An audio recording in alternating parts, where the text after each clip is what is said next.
Welcome back, everybody, to the Passive Income Lifestyle series right here at Ashcroft Capital. My name is Travis Watts. I'm the Director of Investor Education. Today's episode is going to be hopefully insightful and unique. It's something you're not going to find in the mainstream media. We're thinking outside the box today. And the topic is learning how to play the odds and how to avoid the mirage. Disclaimers as always, never financial advice, not telling you or anyone else what to do. Please seek license advice, educational and informational purposes only. With that top of mind, I want to start out by saying that a strong conviction based on your own beliefs can actually be your downfall. Now, that's a powerful sentence, and I want to unpack that for you. When I first got started with investing, believe it or not, a lot of people know me as the multifamily real estate guy. I was actually fully invested in the stock market. Okay, this was leading up to 2008 and what would become the Great Recession. I had some money set aside for college and from jobs that I had worked and birthdays and Christmases, and nearly all of my investable portfolio was in mutual funds. And that was set up with the help of a financial advisor. I think my parents originally set that account up. And at that time, all of us shared the same convictions. And what I mean is convictions of invest in the stock market and you diversify in mutual funds and index funds and you hold for the long term and you just accept the fact that there's market cycles and sometimes you're going to be down and sometimes you're going to be up, but stick it out. And I don't know what it was, but something about that just didn't sit well with me. I wasn't buying it. So I really started diving into learning about investing on my own. And this is where I started questioning these convictions. Is that really true? Is that really the best way, at least for me? I think part of this had to do with the idea that work was never exciting for me. Work was never something that was fun. It was a chore. It was a grind. I watched my parents struggle with small businesses and trying to work up the corporate ladder. And I was washing cars and digging ditches, and I had worked in oil and gas. I was doing these things, this quote unquote work, 100% just for the money and 0% for fulfillment or for purpose or for enjoyment. So I think to myself these days, what if I had held on to those strong convictions that you just turn your money over to the financial advisor, you invest in Wall Street your whole life, and you just work, harder. You put in all the overtime, you work the holidays, you work your days off. Where would I be today?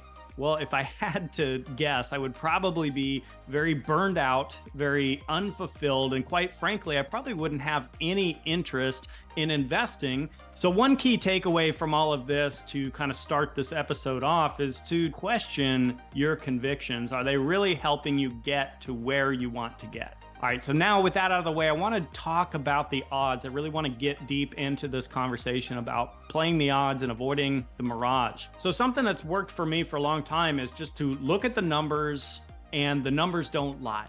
So back to my story really fast, 2007, I ended up pulling out of the stock market, and I wasn't trying to time the market. I wasn't trying to be smarter than everybody else. I didn't know that 2008 and the Great Recession were just around the corner, but I had read a book. It was called Rich Dad Prophecy. It was written by Robert Kiyosaki and Sharon Lecture. And the takeaway was that, well, essentially what he says right on the front cover of the book actually is the biggest stock market crash we've ever seen is still coming, which if you follow Robert Kiyosaki, he's been saying that for most of his career, almost every single year. So take that with a grain of salt. But I had no perspective over this, right? This is the only book I had really read on finances, and it scared me to death enough to say, I'm going to pull out of the market. I don't know what I'm going to do yet, but I'm going to keep learning and I'm going to find the answer. And what I was really looking for, you guys, was a couple different things.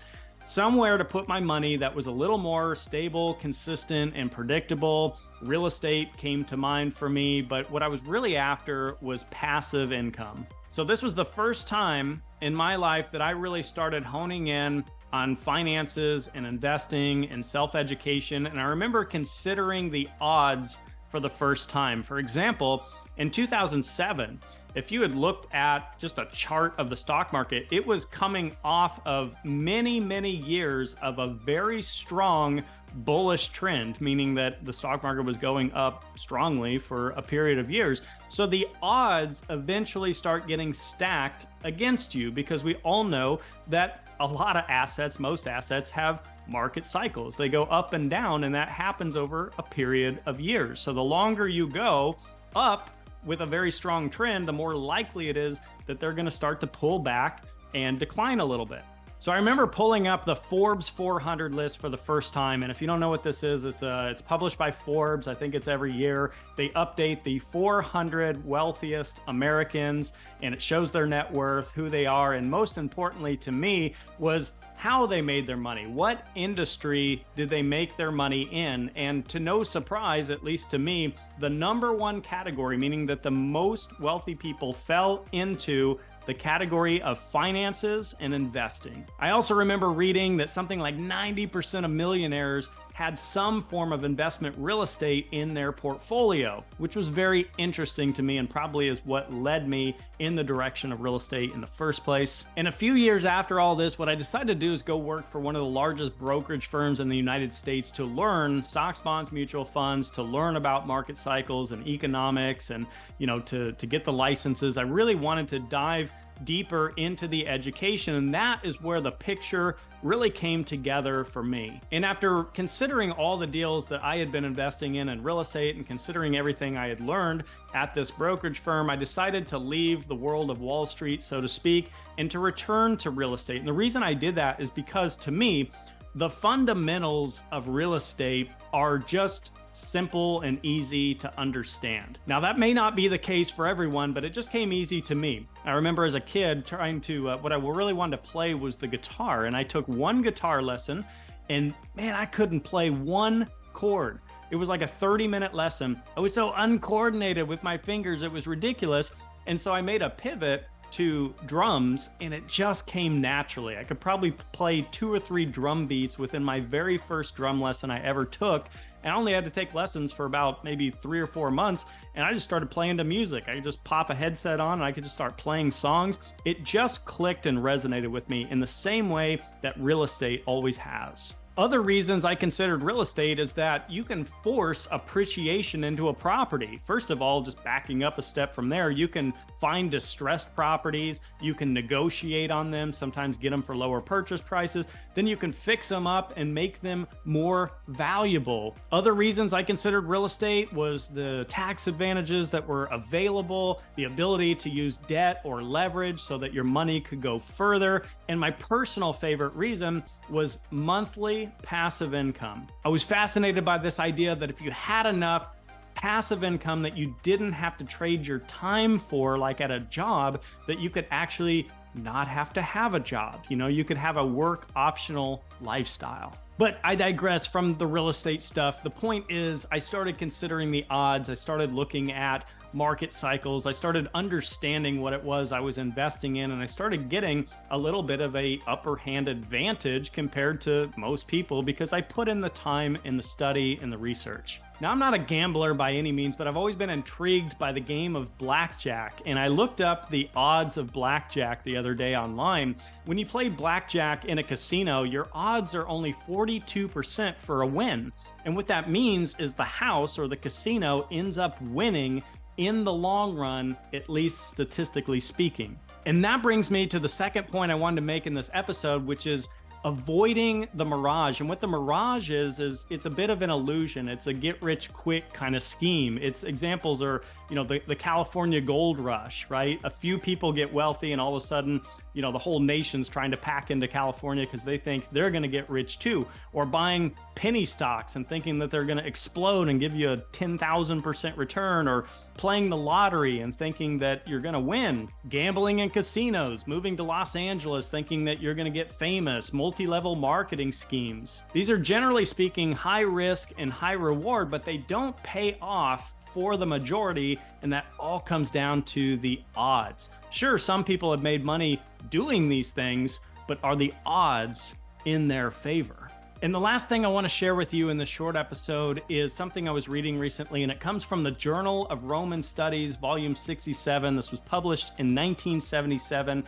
I want to read you the first two sentences of this chapter, and I'm going to put it here on the screen for you. The title is The Rental Market in Early Imperial Rome. In Rome of the early empire, most of the residential population lived in rented apartments. Only the privileged few could afford single-family dwellings. My friends, this is nearly 2,000 years ago. Multifamily apartments have been around for thousands of years. They are not a mirage. They are not a get-rich-quick scheme. They are not the latest and greatest trend. They are simply a human necessity.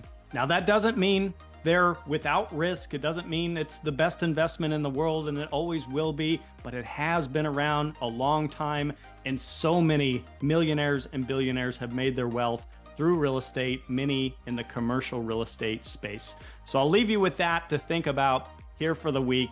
Again, I'm your host, Travis Watts. Reach out anytime if I can be a resource for you or in any way. If you have any questions about this episode or any others here on the Ashcroft channel, you can reach me at travis@ashcroftcapital.com.